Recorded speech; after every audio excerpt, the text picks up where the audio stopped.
Third Show. I'm Caleb, and my co-host is James. This week, we've got career woman on the show. She joined us via Zoom to talk about her writing process, what career she wants to have, and her influences. So now, let's get into the show.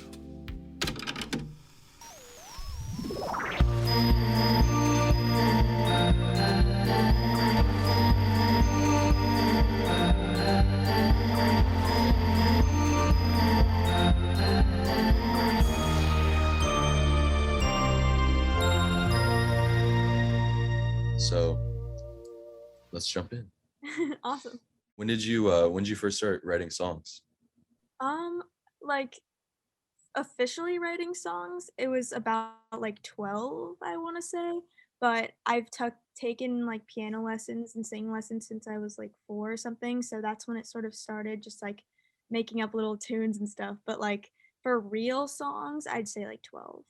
What were like the first songs about? Do you remember? The first song is on my first EP. The EP is 13, and I think the first song I ever wrote that I was like, okay, I want to like turn this into something was the song "Never Be the Same," which is on that EP. Is that under the Career Woman Yeah, name? I'm pretty sure it got transferred over as well. So Oh, yeah. yeah. How do you write songs? Is it like on guitar or piano or? So at first it was piano, and then at first it was like I had a baritone ukulele, and that's sort of what I learned on. But now it's all guitar. Um, yeah, it's guitar. And then for me, like it's not like the music or the lyrics come first. It kind of happens at the same time. So I just like sit down with the guitar and yeah. Do you bust it out like in one sitting, an entire song, or is it like usually multiple sessions? Pretty much like all of my songs have been like one sitting, because if I don't finish it and then come back to it, it like doesn't work out as well. Like I need the momentum, you know? So it's been so rare that like I finish it later. Most of them that are public are just like I wrote it in like an hour. So I don't know. It's just something about how my brain works. It has to be Yeah. a moment. How often are you writing songs? Um it comes in waves. So like sometimes I'll be really inspired, and then there'll be months where I just have no ideas. But I mean, I'd say just like every few weeks I'll sit down, and I never am like planning to, so it just has to sort of happen or else it won't work. So yeah, just kind of all the time whenever I can. Does it usually happen like because a specific event happened and then you're like, I got to go write a song, or you're just like find yourself just noodling around and then it happens? I think a mix of both, because like sometimes I get home from like a really bad day and I just like have to get it out, and then that's how it happens. But then sometimes I just sit down kind of subconsciously and start playing something, and then it turns into a song, and it's like about something I wasn't even aware that I was thinking about or something like that. So sometimes it's about something, but most of the time is just like I sit down, I start playing, and then I realize what it's about later. So even, yeah. Do you play all the instruments like in the recordings? Are you doing the drums and the bass and everything? I wish. I can't play drums or bass. I know a few songs on bass, but like I'm not anywhere near like where I can actually write a bass line or like play a like one of my songs. Um, but I want to, but I definitely can't play drums. So no, I just do guitar, singing, and like keys and like different MIDI parts. So yeah. Who's doing all the other instrumentation? For one of my songs, I had like one of my friends do it, but for most of them, it's like whoever the engineer is, because my dad's a musician, so I get introduced to a lot of like other indie like artists that are also engineers from him. So whenever they help me out, they normally play drums and bass, which is really cool. Like I'm lucky to have that. And hopefully someday I'll have a band who can do that, but for now it's just whoever's helping me out. Yeah. Where are you recording the songs? From different places, just different areas around LA, with different people. Yeah, every project has been with a different person so far. Yeah. What about Little Dipper? What was that? The Little Dipper is the only one that was just at my house, like with GarageBand in my room. Um, because that was supposed to be a demo actually, and it just turned out good. So I was like, I'm just gonna use this for the final one. And fun fact, the noise that's in the Little Dipper, the like sound, is actually an electronic toothbrush. That was my toothbrush. Because it just happened to be in the right key. And so yeah, that was at my house. Wow. Toothbrush. That's funny. I had a question written down about that because I was like, what is that? Like, is that a guitar? Like some, because Mhm. it's like sustained and bends and stuff. It's a toothbrush. What, so what processing did you use for that? Is that just like covered in effects? I think what we did, me because my dad helped me, we just took the toothbrush and then we had this like wooden chair, and you just like if this is the chair and this is the toothbrush. I know it's a podcast, but like Yeah. um like we kind of just turned it on and then like rubbed it against the chair like this, and it kept making different sounds. Um so and then it's just a little bit of like reverb and stuff put on it, but for the most part it was just from the movement that we were like using. Wow. Yeah. Where did that idea come from? Well, I was playing it, or either I was just playing it that day and then I brushed my teeth and I realized it was in the same key. Oh wow. It was the same key. I think that's what happened. Or my dad did. Or he was brushing his teeth while I was playing it and we were like, "Whoa, that's the same note." Then where did Yeah. the chair come along? That was just we were just like sitting like we were sitting on it to record the song, and then we were gonna use the toothbrush somehow, and then I think one of us just like accidentally did, or like not accidentally, but we just tried it out because it was in the room. Wow. If you perform this song live, are you gonna bring out a chair and a toothbrush and mic it up? Honestly, I should. I never thought of that, but I will, yeah. Yeah. You might get known as like the toothbrush girl or something Oh my if you do god. that. That's funny. So do you often record in a studio setting then as opposed to a home studio setting? Yeah, so I do all my demos at home, but I just don't have the right like equipment or skill set to do it completely by myself at home. And I'm so lucky that my dad is a musician who has friends that have studios. So yeah, everything else was always in a studio. Oh. Mhm. You were saying that you and your dad are kind of involved with your music a lot. Um, is he somebody that you show your songs to like first after you write them, or is there like a special person that you always send songs to like for feedback or just to send them? Yeah, I definitely, that's my dad. Like I just show him everything when I feel like, not immediately when I write it, but once I've been playing it and I feel like, okay, this is like something I maybe want to record, I'll show him. Yeah. Do you like play it for him live or you just give him a demo? Yeah, I play it for him live because I mean, it seems more nerve-wracking, but I feel like it's easier. I don't Yeah, know. yeah. Does he give you like feedback on it and like critique it, or is it just all like to reassure you and Hmm, not exactly feedback, but more like ideas. Cause it's like he's not like, "Oh, you should change that." But it's like maybe like for balcony, for example, like the whole like post-chorus thing, like the part where I say like I'm on the balcony, like I didn't have that before, and he was like, "Something's missing. Like you need to add another part." And then that gave me the idea for that. So like stuff like that where he's like, I feel like there needs to be more here, then I'll like take that and then go. But it's never like you need to change this, yeah, which yeah. is good. How does live performance work? Have you performed your songs live before? Yes. So I've done like in person, like sorry, I meant to say by myself. I've done like solo shows for like friends and family. And then one time, like a few weeks ago, I did my first show in front of like my peers and like people who wanted to come with like a temporary band who were just the people that were putting on the show, and they just played the other instruments for me.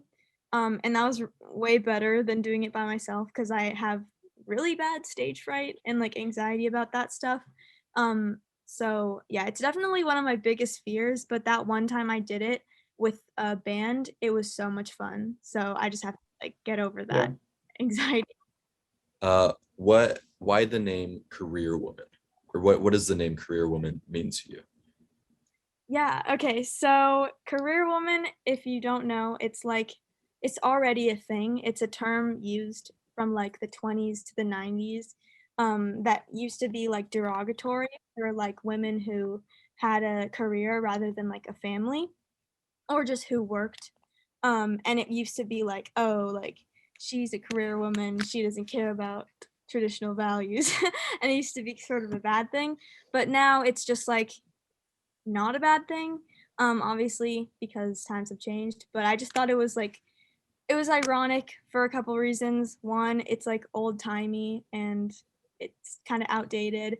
Also, I'm a child. I'm not a child, but, like, I'm not a woman. I mean, but, like, it's just kind of funny, and also I just really wanted my name to be something that represents what I value, you know? Like, I'm very passionate about feminism, obviously, and, like, I'm a very, like, goal-oriented person, so I feel like it just matched my personality and who I am.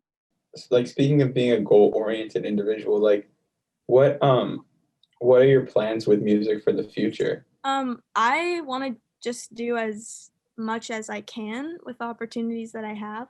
Like, I'm not like, "Oh, like, need to be famous," or, like, "I wanna play this venue," or I don't really it's just whatever I can do, I'm gonna do. I don't ever want music to be my career. I know it's kind of like people are surprised when I say that, like, I don't want it to be my full-time job because it's my passion and it's, like, what I do to, feel like a release from, like, everything else. So, I don't want creativity to be my job because then it's stressful and it's not as fun.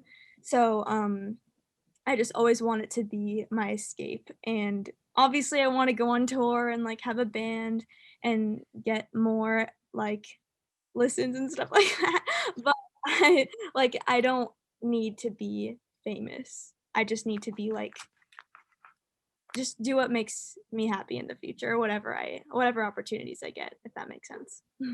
I guess going off that, I just thought of a segment because we do a lot of segments on this show.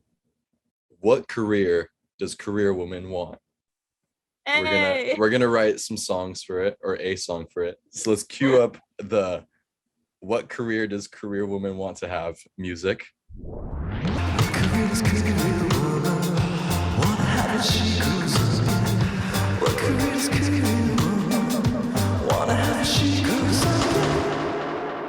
What career do you want to have? Okay, cool. I want to be like a producer or like a management sort of position for an indie video game company. That's like my dream. I love video games, like story-based, cinematic video games, like artistic ones. And so my dream job is to sort of be on the team for those. But I can't draw or anything, so that's why I say producer. Just, like, something in that world, yeah. Is there a is there an artist that made you want to write music? Um, let's see. Well, when I was, like, 12, I really liked, I was obsessed with, like, 21 Pilots and stuff like that. So, definitely those sort of bands. I also loved, when I was really young, I loved Sarah Bareilles and, like, those sort of singer-songwriters. Now, I'd say definitely Phoebe Bridgers, Elliott Smith, Cavetown. They really inspire me with my songwriting. But yeah, there's a lot from when I was younger and now. Yeah. What about Phoebe Bridgers and like Elliott Smith do you like about that? And what do you pull into your own music? Definitely how, like, personal and specific their, lyrics are. Like, Phoebe Bridgers says the most, like, specific words, but somehow makes them, like, represent this universal, like, heartbreaking theme, and I just think that's really cool. I love, like, lots of words, lots of imagery, specific details. That's, like, my favorite thing about, lyrics, so, yeah. I got that like listening to Little Dipper and the whole like imagery of it and rearranging your room. Like it almost feels like the listeners in the room with you.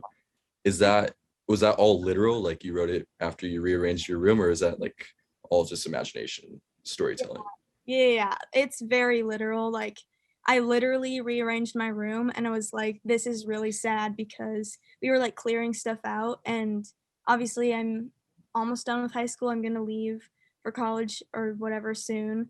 And so I was like, this is like giving me future like flashbacks to when I have to leave. And so that's literally just what I wrote. So yeah, everything is like real and true to what happened. This is a question that I personally hate answering, like for my own music, but I like asking Okay. other people. But how do you describe your music? Oh my god. That's so hard. But I'll answer it. I would say, oh my gosh. Genre-wise, like indie rock slash indie pop. Or just alternative. But like if you want to go deeper, I'd say just like an open diary. Like it's just what I think for real. Like it's all just like true things that I feel. So I'd say like a journal. I don't know. This is a question I asked a previous guest, and today I kind of had an experience, and I want to know your answer to this. But like I was driving, listening to your music to like freshen up for today, and I was driving through like this like woodsy area, and I think it was Balcony that was playing, but it like felt like so like kind of like a movie. It like matched the whole imagery outside of me perfectly. Is there like a specific place that you kind of or I guess like an ideal place that you would want your music to play, like a sort of environment? Oh wow. Yeah, that's a good question. I do that all the time with music, so that's really cool that you did that with mine. Um Definitely like my like place that I want to live is like the Pacific Northwest, either like Northern California or Oregon or something like that. So I feel like there would be really cool. I just love the scenery and the vibe and the people. Um, yeah, That's cool. anywhere over there. Nice. What's your process with making the videos? Are you thinking about your videos like while you're writing the songs, or what's that process like? I definitely don't think about it while I'm writing it, just because I'm so like focused on the song. But for the videos, I'm in like my film program at school, and I've written and directed 2 films. So I feel like that sort of taught me how to think about like that sort of thing, like screenwriting and all of that, because I've taken classes for it. So that helps. And it just gave me the resources that I need. Like I just use the equipment from that, which is really cool that we have that. But yeah, I mean, it just sort of happens. Like I'm like, oh, what is this song about? How could I show it? And then it just sort of happens. And then I ask my friends for like ideas as well from that program as well. Yeah, it just sort of happens, I guess. What did you take from the program to say for like the balcony video? What did you take from the classes and incorporate into that video? Mhm. I definitely like. Well, I did. Did I do songwriting? No, I'm thinking of the other one. I mean, for balcony, I think like from the program, I just took like the camera angle skills and that sort of thing. And then the rest was just like, um, I guess sort of learning how to like interpret media in a way that I can take something from the song and like make it the video. Cause like for balcony, the reason why I did like the photograph like idea for that was because of like the lyrics, like taking pictures silently or whatever, and also because the whole point of the song is that I'm like sort of an observer, and like photographs sort of represent how I feel like I'm watching the world from a distance sometimes. And so like that metaphor led to the video idea. So just that sort of like thought process came from the class as well. Yeah. Were those all like family pictures or? So the ones that were written on, like and drawn on, were literally just like on eBay, like a random family were just selling their photos Whoa. for really cheap, Oh, wow. which I thought was like That's super weird. but It's a little sad. I know it was like sad, but I wasn't about to like deface my own family, so I just like Googled it. But it's weird that they did that, but it's like I guess The art. no one's gonna see this, but yeah, do it for the. Wow. But then the ones that were not written on were at my actual family. Yeah. Did you drew all like the all the doodles and all the lyrics and stuff? Yeah, me and my dad did because Oh, he nice. did so. Nice. James, you got any more questions? Yeah. Are you working on any projects right now? Yes, actually. I have a new single coming out on the 17th, and that also has a video. So there's that, which the video is sort of what I just finished working on. That But should be out right now if you're listening. By the time this episode comes out, go check that out. Sorry to cut you off.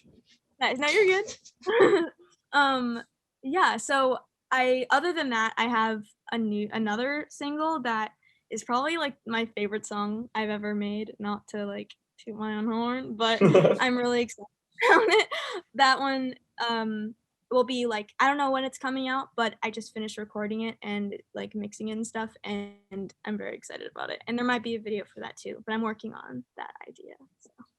What can you tell us about that song? Is there a let's see, what can you tell us without telling us about it?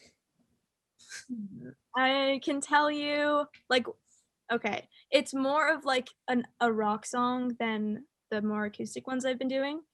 It's more like Teacher's Pet or whatever, like that sort of vibe. It's about identity, and yeah. Well, thank you so much for coming on the Backyard Show. Thanks for having me. So fun. You can listen to Career Woman wherever you stream music, and go to our website, www.thebackyardshowpodcast.com, to check out a playlist she curated just for you. Well, that's been our show, The Backyard Show. And thank you for listening.